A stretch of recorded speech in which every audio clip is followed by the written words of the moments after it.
জুলাই আন্দোলনে রায়েরবাজার বধ্যভূমিতে গণকবর থেকে ১১৪ জনের লাশ তোলা হবে। ডিএনএ পরীক্ষার পর সেগুলো পরিবারের কাছে হস্তান্তর করা হবে বলে জানিয়েছেন স্বরাষ্ট্র উপদেষ্টা জাহাঙ্গীর আলম চৌধুরী। তিনি জানান, নিষিদ্ধ সংগঠন আওয়ামী লীগের সঙ্গে বাহিনীর কেউ জড়িত থাকলে ব্যবস্থা নেওয়া হবে। শাকিবুর রহমানের সহায়তায় দীপ্ত চন্দ্রপালের রিপোর্ট। থানার সার্বিক কার্যক্রম পরিদর্শনে সকালে রাজধানীর মোহাম্মদপুর থানায় আসেন স্বরাষ্ট্র উপদেষ্টা। এ সময় থানার বিভিন্ন কক্ষ পরিদর্শন করেন তিনি।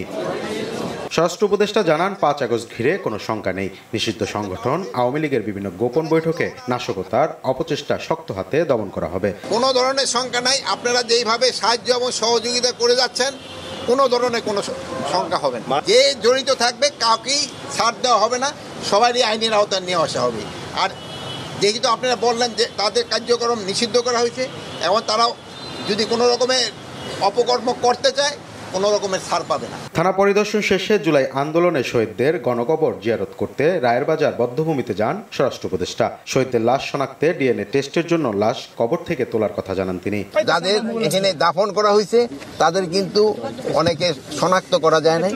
আমরা অবশ্যই আছে যে এদের কিভাবে শনাক্ত করা যায়, এই জন্য আমাদের চিন্তা ভাবনা আছে এবং খুব তাড়াতাড়ি আমরা শনাক্ত করার ব্যবস্থা করব।